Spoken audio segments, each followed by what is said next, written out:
The small town of Brooksville, Tennessee, had never seen a murder like this before.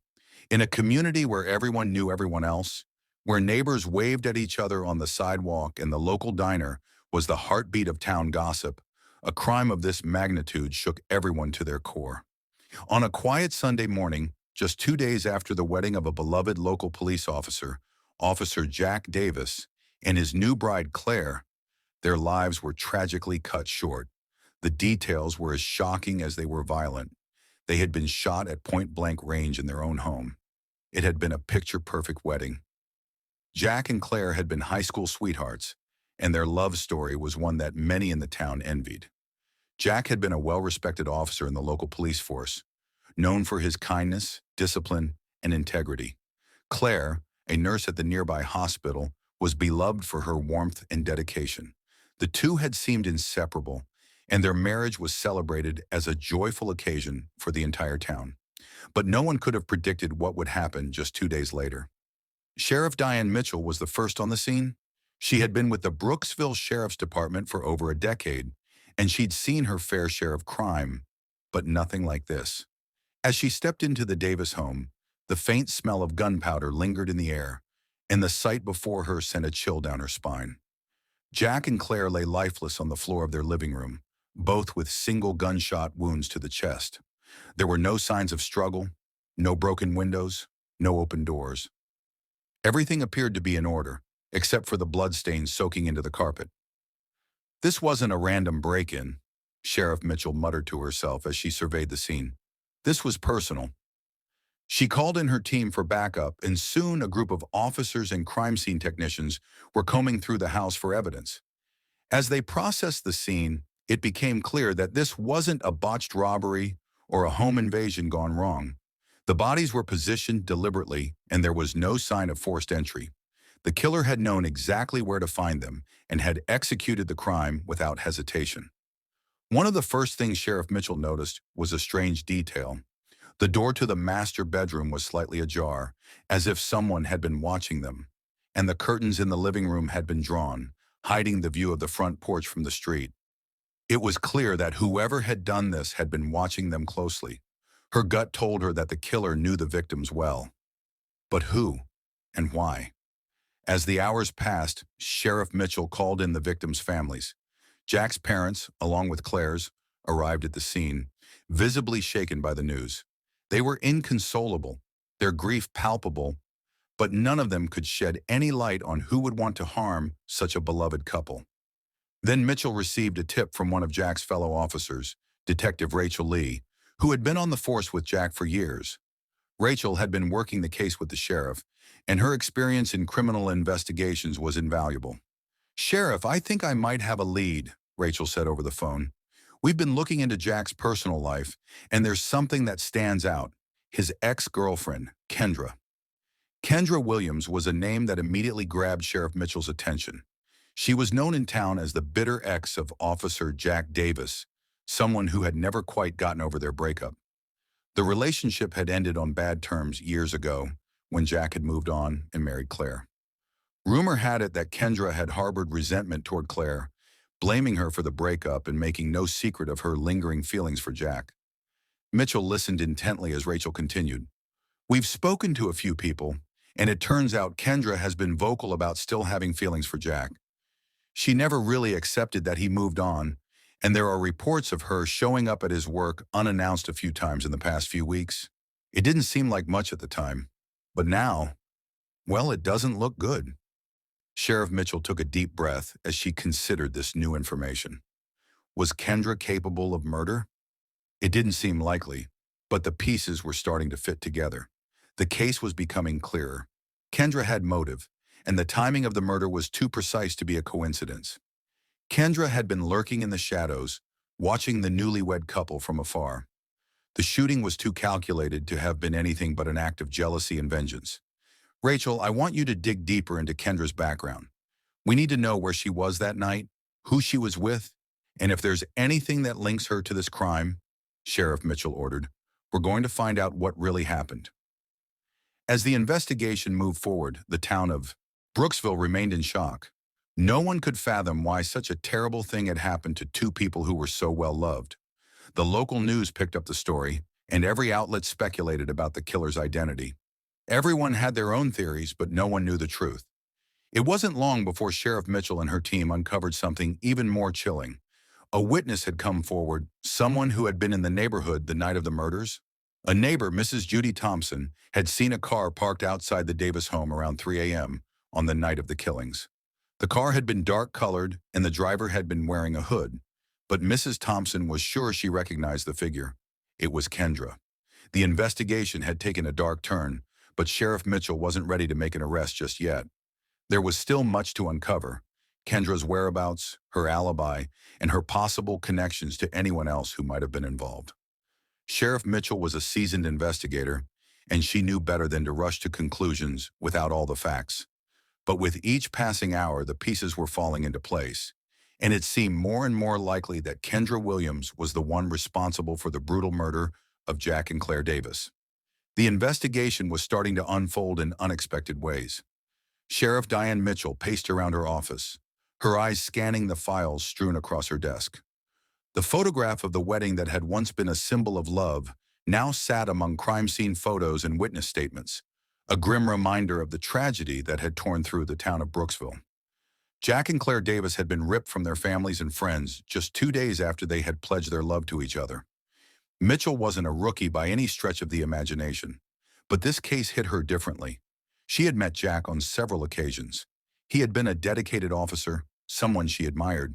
He wasn't the kind of person you expected to meet an end like this. Claire, too, had been a kind and hard-working nurse. Neither of them deserved to die. As the investigation into Kendra Williams continued, Sheriff Mitchell asked Detective Rachel Lee to focus on finding out more about Kendra's history. Mitchell wanted to understand the true nature of Kendra's relationship with Jack. They had only dated briefly years ago, but Rachel's earlier tip had hinted at deeper layers that needed to be uncovered. Could there have been more than just jealousy at play here? Rachel was a meticulous investigator. She didn't miss any detail, no matter how small. After several interviews with old acquaintances and classmates, she managed to dig up some important information about Kendra's past. Kendra had always been somewhat of a loner. She wasn't popular in school, but she was known for her sharp mind and volatile temper. According to several reports, Kendra had struggled with anger management issues for years, a struggle she had never fully addressed. Rachel found out that after she and Jack broke up, Kendra had spiraled.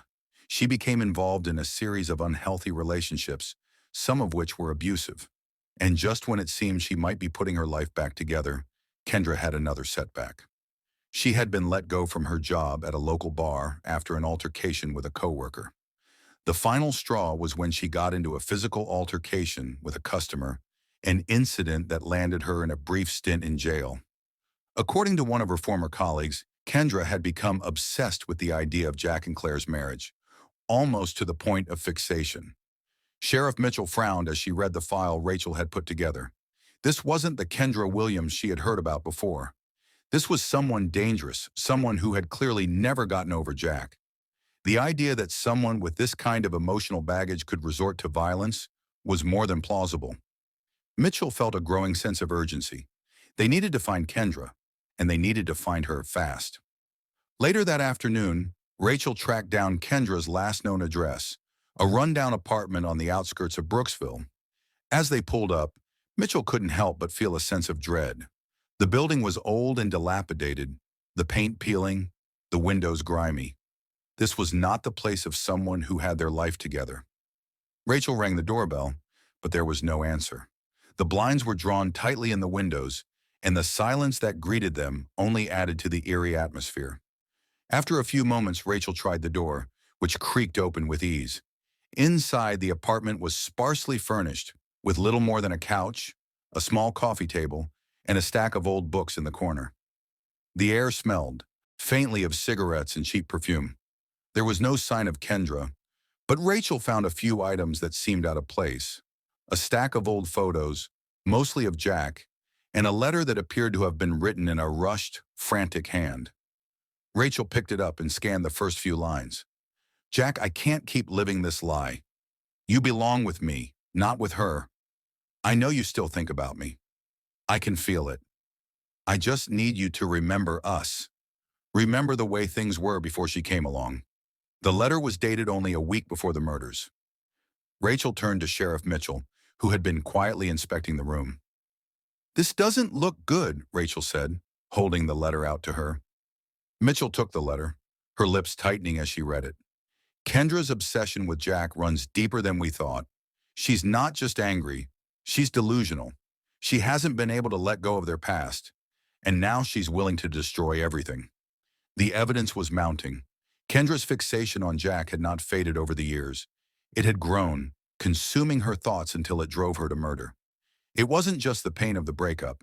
It was the fact that she had seen Jack as her last hope of redemption. But when Jack moved on, when he found someone else, Kendra's world unraveled.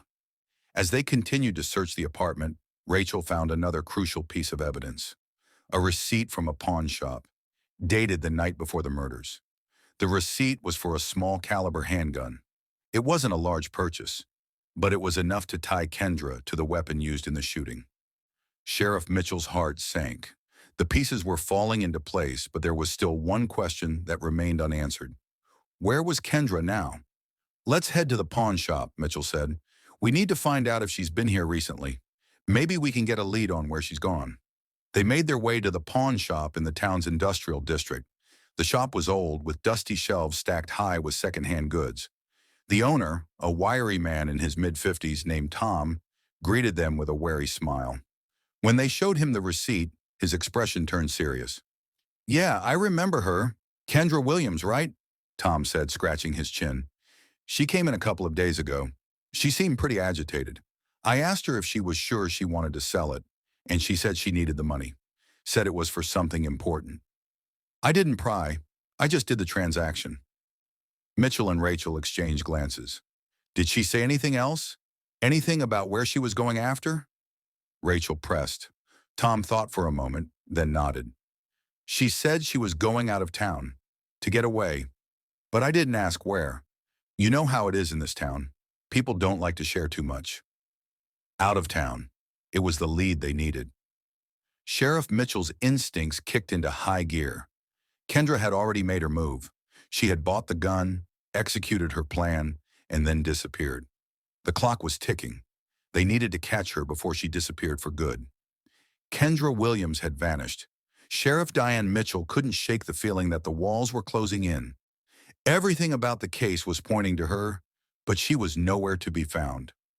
It had been 2 days since they discovered the pawn shop receipt, but no one had seen or heard from Kendra. Her apartment was empty, the only sign she had been there recently being the stack of photos and the frantic letter to Jack. The pieces were falling into place, but the puzzle wasn't complete, yet.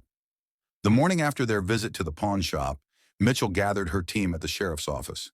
Detective Rachel Lee was sitting across from her, both of them surrounded by files, photos, and crime scene evidence. "I can feel it, Rachel. Kendra's on the move. We need to stop her before she vanishes for good," Mitchell said, tapping her fingers on the edge of the table. "I agree, Sheriff, but we don't have much to go on. We know she bought the gun, but after that—" "Nothing," Rachel replied, a hint of frustration creeping into her voice. Mitchell took a deep breath. She wasn't ready to give up just yet. "Let's think this through. We know she's angry, she's delusional, but she's also smart, and she's been hiding for days. She won't just disappear into thin air. There's always a trail." They decided to focus on the pawn shop receipt. It was the only solid lead they had. The receipt indicated that Kendra had sold the gun just hours before the murder. That meant she was either preparing for the crime or immediately afterwards. She hadn't left town before then. She had been planning it. Mitchell turned to Rachel, her eyes narrowing. "We need to check the surveillance footage. The pawn shop has cameras, right?" Rachel nodded. "I'll go back there and see what I can find. We'll see if there's anything that can tell us where she went after she left the shop." Sheriff Mitchell sat back in her chair, mulling over the information. The way Kendra had acted at the pawn shop, agitated, desperate, almost like she was running out of time, stuck with her. She had gotten rid of the gun quickly, almost too quickly. Had she used it to kill Jack and Claire, or was she planning something else? Just then, Rachel returned. She had a set of surveillance footage, which she laid out on the desk. It was grainy and difficult to make out, but Mitchell's sharp eyes caught a few key details. "There she is," Rachel pointed out, squinting at the screen. Kendra, dressed in a faded hoodie and jeans, appeared briefly as she entered the pawn shop. Her face was tense, almost grim. Mitchell felt a pang of unease. Kendra's face had the same look in the surveillance video as it had in the old photographs. Angry, determined, but something else too. There was a flicker of fear in her eyes, almost as if she knew her time was running out. Rachel fast-forwarded through the footage, and soon they saw Kendra leaving the shop. She wasn't alone. A man in a dark jacket, with his face partially obscured, had been standing in the background, waiting by the door. He was watching her, keeping his distance, but not entirely out of sight. The man spoke briefly with Kendra before she left, walking toward a dark sedan parked across the street. Mitchell leaned forward. "That's the break we needed. Who is that man?" Rachel rewound the footage to get a better look at the man. His face was still hard to make out, but the man's gait, the way he moved, seemed familiar. Mitchell's mind raced. There was something about him that felt off. She had seen that posture before. Was it someone connected to Kendra? Mitchell instructed Rachel to dig into the man's identity. Meanwhile, she went through the rest of the case details. Every lead, every scrap of information had to be analyzed. She couldn't afford to miss anything. As Rachel made calls to track down the man's identity, Mitchell stared at the photos of Jack and Claire again. The grief on their families' faces haunted her. It was a senseless loss. It didn't make sense that Kendra, a woman who had been so enamored with Jack, could turn that love into rage. An hour later, Rachel returned with a name. His name is Brian Carter. He's an old acquaintance of Kendra's, someone she dated briefly a couple of years ago. He has a criminal record, nothing serious, but he's been in trouble with the law for assault. We think he might be the one she contacted to help her after the murders. Mitchell's blood ran cold. A man with a history of violence. A man who might have been involved in the planning of the murders. The next step was clear. They needed to find Brian Carter, and fast. Mitchell and Rachel gathered the team and set out to track down his whereabouts. They started with Brian's last known address, a cheap apartment complex on the outskirts of town. As they arrived, Mitchell noticed that the apartment was eerily quiet. There were no cars parked out front, and the windows were dark. Something felt off. "We'll split up," Mitchell ordered. "You take the back, I'll go around front. Stay alert." Mitchell approached the front door cautiously, her hand resting on the handle of her firearm. As she stepped onto the porch, she noticed the faint smell of cigarette smoke lingering in the air. It was a subtle detail, but it stuck out. She knocked firmly on the door. No response. She knocked again. Louder this time. The door swung open, and standing in the doorway was a man with a rough appearance. A scruffy beard, disheveled clothes, and bloodshot eyes. He looked at her with confusion, as if he wasn't sure whether to trust what he was seeing. "Brian Carter?" Mitchell asked, her voice firm but calm. He nodded slowly. "Yeah, that's me. What do you want?" "I need to ask you a few questions about Kendra Williams," Mitchell said. "She's a suspect in a double homicide, and we believe you may know where she is." Brian's face immediately turned pale. He stepped back, pulling the door further open. "Look, I don't know where she is. I haven't seen her in days. She told me she was going to lay low. I haven't been in contact with her since the night. The night of the murders?" Rachel called out from the back. Brian's eyes flickered nervously. "Yeah, I don't know what she did, but she was acting weird. I didn't want anything to do with it, okay?" Sheriff Mitchell's instincts told her that Brian wasn't being completely honest. He was scared. Too scared.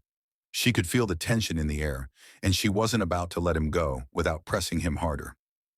"Tell me, Brian, what exactly did Kendra tell you when she came to you that night?" Mitchell demanded. Brian swallowed hard. "She said she had a plan. I didn't ask for details. I just thought she wanted to get away from everything, from Jack and Claire. I don't know. She was frantic, but I didn't want to get involved. I just gave her a ride." Mitchell felt a wave of realization hit her like a ton of bricks. Brian had been there the night of the murders. He had helped Kendra in some capacity, and that meant he was now a key player in the investigation. "Where did you drop her off?" Rachel pressed. Brian hesitated, but he eventually muttered, "I don't know. She told me to just drive. To a place on the outskirts of town. Somewhere remote." I didn't ask questions, okay? It was enough. Sheriff Mitchell knew they were closing in on Kendra, and they were one step closer to bringing her to justice. The next few hours felt like a blur. Sheriff Diane Mitchell couldn't help but feel that they were finally getting close to the truth, but the weight of the situation was heavy on her shoulders. The hunt for Kendra Williams was no longer just about catching a fugitive. It was about understanding the dark, twisted path that had led to Jack and Claire's deaths. It was about making sure no one else suffered the consequences of a love gone wrong. Brian Carter's information had led them to a new lead. The location he described was a small, isolated cabin on the outskirts of Brooksville, the kind of place people who wanted to disappear might go to. But it was more than that. Kendra had been there, and that made it crucial. As the sun began to dip below the horizon, Mitchell gathered her team once again. They were ready to move. "All right, listen up," she said, looking around the room. "We've got a cabin to search. If Kendra's there, we're bringing her in one way or another. But keep your guard up. We don't know what we're walking into." Rachel Lee, standing by the map of the area, marked the location with a red pen. "We've got two ways in. We'll approach from both sides in case she's holed up and trying to make a run for it." The officers nodded and the team set out, their patrol cars cutting through the evening fog that had rolled into the town. The cabin was exactly where Brian had said it would be. As they pulled up to the clearing, Mitchell felt a pang of unease. The area was eerily quiet, the trees surrounding them casting long, dark shadows. It was the kind of place where you could hear your own heartbeat echo, where every movement felt amplified. Mitchell signaled for the team to stay low as they spread out. The plan was simple: approach from two directions, with Rachel and her team taking the right side of the cabin, while Mitchell and the others would circle around the left. They would move in fast, keep their weapons ready, and search the place from top to bottom. Mitchell approached the cabin carefully, every step calculated. The windows were dark, and there was no sign of movement inside. For a moment, she thought they might have arrived too late, that Kendra had already fled. But then she noticed something through the crack in the door, a faint shadow moving across the floor. Her heart raced, and she motioned for her team to get into position. "On three," she whispered. "1, 2.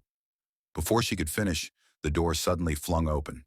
Kendra stood in the doorway, her wild eyes locking onto Mitchell's with a mix of fear and defiance.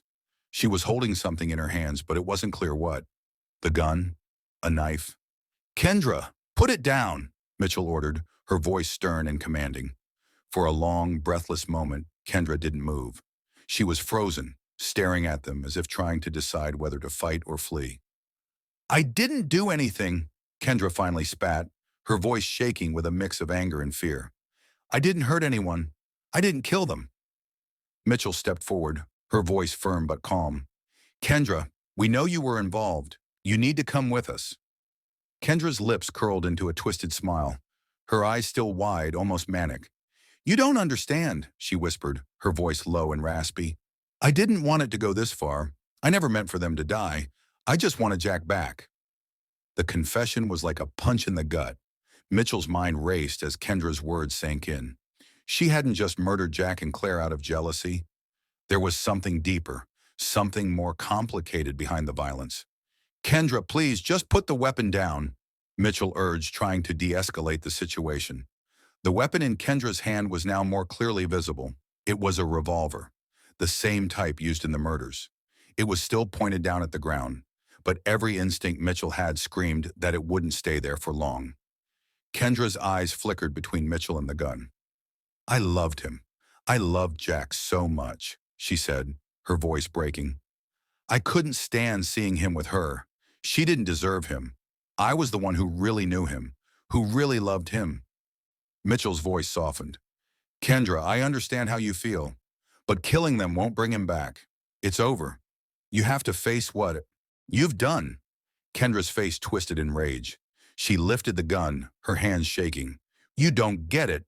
You think you can stop me, but you can't. He was mine. He's always been mine." In that instant, everything happened at once. A gunshot rang out, echoing through the clearing, and Kendra stumbled backward, clutching her chest. The weapon fell from her hands as she collapsed to the ground. Mitchell's heart stopped. Her first instinct was to rush forward, but she knew it was too late. Kendra had been shot, and there was no saving her now. Rachel and the rest of the team rushed in, their faces a mixture of shock and confusion. Mitchell knelt beside Kendra, her hands pressing against the wound in an attempt to stop the bleeding, but it was futile. Kendra's breathing was shallow, her eyes wide with disbelief. I didn't mean for it to happen, Kendra whispered, her voice weak. I just wanted him back. As her words trailed off, Mitchell looked up. Rachel was standing a few feet away, her expression grim. Sheriff, she's not going to make it. Mitchell nodded, her heart heavy. Kendra had wanted so badly to recapture something that wasn't hers, and in the process, she had destroyed everything. Her life, Jack's life, and Claire's life. By the time the paramedics arrived, Kendra Williams was dead. The scene was chaotic, officers securing the area, others calling for backup. But Mitchell could barely process it all. She was still in shock, still reeling from what had just happened. Kendra's death didn't bring closure. It only opened up more questions. Had Kendra really been acting alone? Was there someone else behind her madness? Someone who had pushed her to do the unthinkable? Sheriff Mitchell stood, looking at Kendra's body in the clearing, the cold wind swirling around them. It wasn't over. There was still a story to be told, and she would make sure that justice for Jack and Claire was served, no matter the cost. The days following Kendra's death were a blur of paperwork, media frenzy, and the unrelenting pressure of completing the investigation. Sheriff Diane Mitchell felt the weight of the case pressed down on her shoulders. Yes, Kendra had been involved in the murders, and yes, she had paid the ultimate price for it.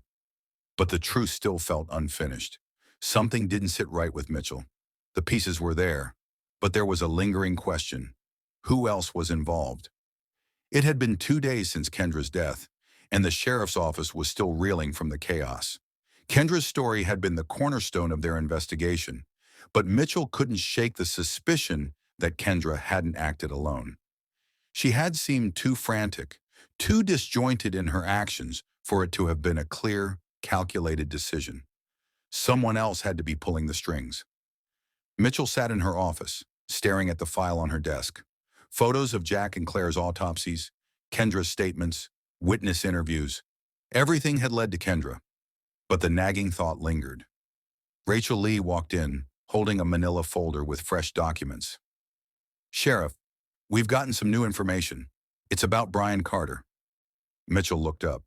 What do you have? Rachel opened the folder and slid a file across the desk. We did some digging into Brian's past.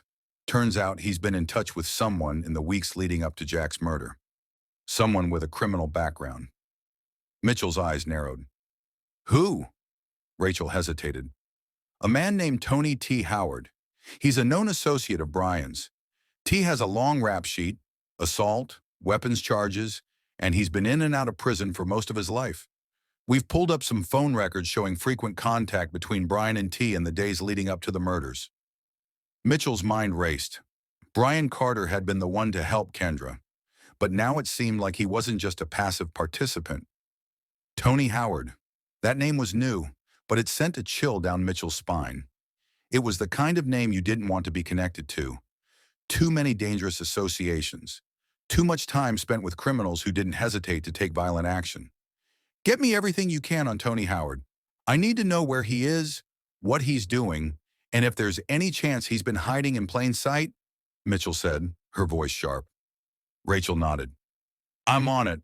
I'll reach out to our contacts and see if we can get a lead on his whereabouts. The next 24 hours were a blur of activity. Rachel and the team worked tirelessly to track down Tony Howard, while Mitchell continued to sift through the case files. Every piece of evidence seemed to point toward Brian, but there was still something Mitchell couldn't put her finger on. Kendra had been so desperate, so angry, but there had to be more to it than a simple love triangle gone wrong. By the following morning, Rachel had found something. Crucial. Sheriff, we've got a lead. Tony Howard is in a local motel just outside of town. We've confirmed it. He's been staying there for a few days. Mitchell's pulse quickened. Get the team ready, we're going in. The motel was located on the edge of Brooksville, the kind of place where people went to hide. The lights flickered and the old building creaked in the wind, but it was quiet, eerily quiet. As they pulled into the parking lot, Mitchell felt the familiar surge of adrenaline course through her. This was it. If they were going to get to the bottom of this, they needed to find Tony Howard. Mitchell and her team approached the motel room with caution. They had no idea what to expect. As they neared the door, she heard voices inside, a low murmur followed by the sound of footsteps. "On my signal," Mitchell whispered to her team. With a nod, they moved in. Mitchell kicked the door open, and the team rushed inside. Tony Howard was standing by the window, his back to them, holding a bottle of whiskey. He spun around at the sound of the door crashing open, his face a mask of surprise. "What the hell is this?" Tony snarled, his hand twitching near the waistband of his jeans. Mitchell didn't hesitate. "Get on the ground, now!" Tony froze, his eyes scanning the room for an escape route. But there was no way out. The team had already surrounded him, and the weapons were drawn. "I didn't do anything," Tony said, his voice thick with alcohol. "You've got the wrong guy." Mitchell stepped forward, her eyes locking onto his. "We know about you, Tony. We know about your connection to Brian Carter and Kendra Williams.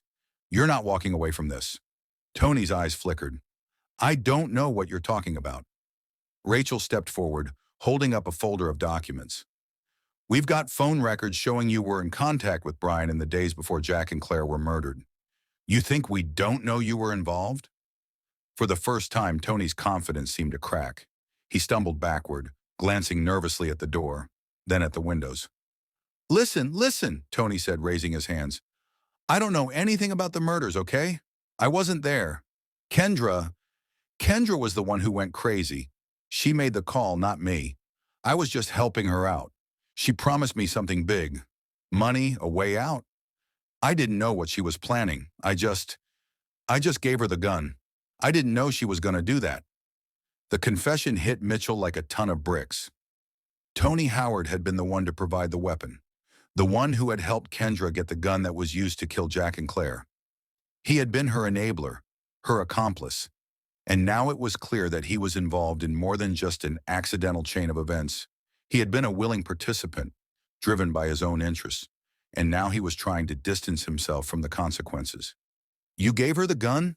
Rachel asked, her voice sharp with disbelief. Tony nodded, his face pale. "Yeah, she said it was the only way she could fix things. I thought she was just going to scare them, maybe scare Jack into coming back to her. I didn't know she was going to kill them. I didn't think she would." Sheriff Mitchell's blood boiled. Tony Howard had knowingly provided the means for Kendra to kill, knowing full well that her actions were escalating out of control. He had been an accessory, and now he was trying to wash his hands of the bloodshed. "Get him out of here," Mitchell ordered. The next few hours were spent questioning Tony Howard further. His involvement in the murder was undeniable, and he would be charged as an accomplice. But the investigation wasn't over. There were still many questions left to answer. Tony's confession had unraveled some of the mysteries surrounding Kendra's actions, but it had raised even more questions about how far people were willing to go for love, and how easily manipulation could lead to tragedy. As Mitchell sat in her office that evening, reviewing the new developments, one thing was clear: the case was far from finished. With Tony Howard now in custody, they would have to piece together the rest of the story. But one thing was certain: justice would be served, no matter what. Sheriff Diane Mitchell sat at her desk, staring at the files laid out before her. Tony Howard was now in custody, and the truth about his involvement in the murders of Jack and Claire was becoming clearer by the minute. But even with this new piece of the puzzle in place, the case was far from closed. She had a sinking feeling that there were more layers to this than anyone had anticipated. The interrogation room had been cold, clinical. Tony Howard had been a nervous wreck from the start, sweating and stammering through his answers. He had already admitted to supplying the gun, but Mitchell could tell he was holding back. He wasn't telling them everything. "I don't know why she did it," Tony had said repeatedly, his voice a mix of guilt and confusion. "Kendra was all over the place. She said she loved Jack, and that Claire didn't deserve him. But I didn't think she'd kill them. I thought she just wanted him back. She begged me for help." Despite his nervousness, Mitchell had a feeling Tony wasn't being entirely honest. The way he spoke, quickly without much thought, was that of someone who was used to talking his way out of trouble. And from everything Mitchell had learned about Tony, he had a history of doing just that. But there was something even more disturbing about his story. Kendra, it seemed, had made promises to him. Promises of money, of a new life, things that made Mitchell wonder if there was more to Kendra's motives than simple jealousy and heartbreak. "Sheriff, you need to see this." Rachel's voice broke through Mitchell's thoughts as she entered the office with a fresh set of documents. She handed Mitchell a thick stack of papers, which she scanned quickly. "These are bank records for Brian Carter," Rachel continued, "and this is where it gets interesting." Mitchell's eyes widened as she read the names of several large, unaccounted-for deposits. "So Brian was taking money from somewhere?" Rachel nodded. "The deposits started around the time Kendra was arrested. But here's the kicker. Some of the money came from a company that's linked to Tony Howard." The pieces were starting to fit together. Brian Carter hadn't just been a misguided lover caught up in a messy affair. He had been part of a larger, more complex scheme involving money and manipulation. And Tony Howard, with his criminal past and connections, had been right at the center of it. But what did this all mean? Was the entire situation simply a tragic love story gone wrong? Or was there a deeper motive at play? "Get me everything you can on Tony's criminal connections," Mitchell said as she stood up. "And dig into Brian's financials again. I want to know where this money is coming from and why." Rachel nodded, taking the files and heading out of the room. Mitchell, meanwhile, turned her attention to the rest of the evidence. There was still something nagging at her, a detail she had missed in the early stages of the case. She needed to go back to the crime scene, re-examine everything with a fresh perspective. The next morning, Mitchell found herself standing in front of the old house where Jack and Claire had lived. It was a quaint, charming place, with ivy crawling up the brick and the smell of fresh pine trees lingering in the air. There was no sign of the tragedy that had taken place here just days before, but for Mitchell, the memories of that night still loomed large. She walked inside, her boots echoing on the hardwood floors. The house felt cold, empty.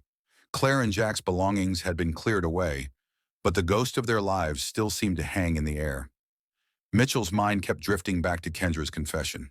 She had seemed so sure of herself when she spoke, so determined to make them believe that it was all about love, about obsession. But what if Kendra had been telling only part of the story? Mitchell was standing in the living room when Rachel called her on the phone. "Sheriff, you're going to want to hear this," Rachel said. "We found something. It's about Brian." "What now?" Mitchell asked, already sensing the gravity in Rachel's voice. "Brian has been running a side business. Nothing too big, just a few local deals here and there. But we've discovered he was involved in a scheme to launder money. The company Kendra was involved with? It's a front for something bigger, something illegal. We think Tony was the middleman. He's been funneling cash through Brian for months." Mitchell's mind raced as she processed the information. This wasn't just a case of an affair gone wrong. This was something far more insidious. Brian knew what he was doing. He was in on it from the start, Mitchell muttered, her voice low. But where does Kendra fit into all of this? The more Mitchell thought about it, the more she realized that Kendra's actions had been influenced by something much larger than love or jealousy. If Brian was involved in laundering money and Tony was his connection, it made sense that Kendra, who had nothing to lose, had been drawn into the web. Perhaps she had been manipulated, promised a new life if she played along, if she helped Tony and Brian cover their tracks. But none of that explained the murders. Why had Kendra killed Jack and Claire? Was it just an accident, a product of her rage and desperation? Or was there a darker motive behind it all? Mitchell decided to re-interview Brian Carter. It was time to confront him with the truth. The sheriff's office was tense when Brian was brought back in for questioning. This time, there was no easy way out for him. The walls were closing in. Brian sat across from Mitchell, his face pale. He hadn't expected to be questioned so soon after Kendra's death, but the evidence was mounting. He knew he was in deep trouble. "Brian, we have your financial records. We know you've been involved in money laundering. We know about the payments you received from Tony Howard," Mitchell said, her tone even but firm. "You've been using Kendra, haven't you?" Brian didn't respond right away, his gaze flicking nervously to the side. Finally, he spoke, his voice cracking. "I didn't mean for things to get out of hand," he said, almost pleading. "I just wanted to fix everything. Kendra was the one who pushed for it. She wanted Jack back so badly, and I thought if I helped her, she'd calm down." I thought the money would make her happy. Mitchell's eyes narrowed. So you admit it? You used her?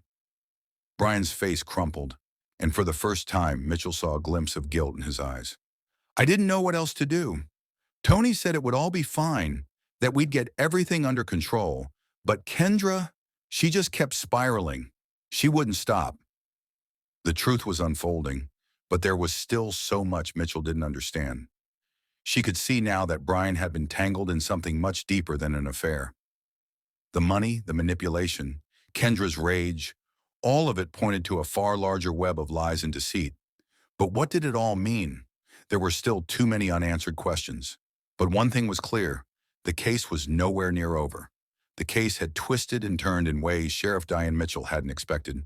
With every new revelation, the layers of lies, manipulation, and crime seemed to deepen. The money laundering scheme, the affair, the bitterness. Mitchell had been right to question the surface-level explanations. Now it was time for the final piece of the puzzle. Mitchell sat alone in her office, watching the soft glow of the desk lamp reflect off the case files. Kendra's murder spree, Tony's involvement, and Brian's confession had provided her with enough evidence to make arrests, but she knew there was something bigger at play. A key question still gnawed at her. Why the murders? Brian had admitted to being part of the money laundering operation, and Tony had claimed that Kendra had been manipulated into it, but Kendra's motives had been unclear, until now. Mitchell's phone buzzed, pulling her from her thoughts. It was Rachel. Sheriff, we got something. We've traced the source of the money. It's not just Brian and Tony involved. There's a third party, Rachel said, her voice sharp with urgency. Mitchell's heart skipped a beat. A third party? Who? Rachel hesitated for a moment. It's someone you know, Sheriff. Someone from the town. Mitchell's stomach twisted as she put the phone down. The thought of someone local, someone within her own circle, being connected to the case was unsettling. She had to know who it was. She couldn't afford any more surprises. An hour later, Mitchell found herself at the local diner, sitting across from her old friend, Hank Anderson, who had once been a police officer before moving into private security. He had always kept a low profile, but Mitchell trusted him. If anyone knew what was going on in Brooksville, it was Hank. You said you had something for me, Hank? Mitchell asked, her voice steady but laced with tension. Hank, a burly man with a rough demeanor, leaned in close. I've been tracking something for the past few weeks, Diane. It's been bugging me. There's a person in town who's been laundering money through some of the local businesses. At first, I didn't connect the dots, but now, I think I know who it is. Mitchell leaned forward, waiting for the punchline. It's Claire's brother, Hank said, lowering his voice. Derek Evans. He owns the construction company. He's been using Tony Howard and Brian Carter to funnel cash through fake jobs and shady contracts. He's been skimming money for years, and when Jack started getting too close to finding out, that's when things went south. Mitchell felt the air leave her lungs. Claire's brother, Derek Evans. The one person she never expected to be involved. The realization hit her like a freight train. Derek, Mitchell whispered, still trying to make sense of it. But why would he be involved in this? Hank shook his head. Greed, Diane. Plain and simple. He thought no one would figure it out. But when Kendra started asking questions about money and Brian started making a mess of things, Derek realized it was all unraveling. He needed to cover his tracks. That's when he started pushing Kendra to do whatever it took to fix the situation. Mitchell stood up abruptly, her mind racing. We need to bring him in. He's the one pulling the strings. We have to get to him before it's too late. By the time Mitchell and her team reached Derek Evans' office, it was already too late. The construction company was locked up tight, and the receptionist was nowhere to be found. Mitchell's gut told her they were on the right trail, but there was something else. The air felt thick, heavy, as if Derek was just a step ahead of them. Mitchell quickly made the decision. We're going in. Rachel, call for backup. Everyone else, let's move. They stormed through the office building, each step echoing in the cold, sterile halls. Mitchell's instincts were firing on all cylinders. They had to move fast before Derek could escape. They found him in the back office, standing at the window, looking out at the darkening sky. When Derek turned to face them, His face was unreadable, but his eyes, those cold, calculating eyes, told Mitchell everything she needed to know. "Diane," Derek said with a smile that didn't reach his eyes. "I didn't expect you here. You've been busy, I see." Mitchell stepped forward, her voice hard. "Cut the crap, Derek. We know about the money laundering. We know you've been using Tony and Brian to cover your tracks. And we know you were behind the murders." Derek's smile faltered for a moment, and then, with a cold laugh, he leaned against the desk. "You think you have it all figured out, don't you? You have no idea how deep this goes." Mitchell's blood boiled. "Tell me everything, Derek. Who else is involved?" He stood up straight and crossed his arms. "I didn't kill Jack and Claire. Kendra did that. But I did what I had to do to protect my business. I didn't want anyone digging into the company's finances, especially not Jack. He was getting too close. So I made sure things went quiet. I used Kendra to do the dirty work, just like I always use people when it's convenient." Mitchell's jaw clenched. "You manipulated her. You pushed her into this." Derek's gaze softened for a moment, almost as if he were reflecting on his own actions. "She was weak. I promised her things. Things she wanted. Things she couldn't get on her own. She was a pawn in a game much bigger than her. She just didn't know it." Mitchell's voice dropped to a low, dangerous tone. "And you had her kill Jack and Claire because they were getting too close to the truth about your scheme?" Derek's eyes narrowed. "It wasn't supposed to happen like that. Kendra was supposed to scare them, make them back off. But she went too far, and that's on her. She's the one who messed it all up, not me." It was clear to Mitchell now. Derek Evans was the mastermind behind everything. His greed had driven him to manipulate everyone around him, using their weaknesses to further his own agenda.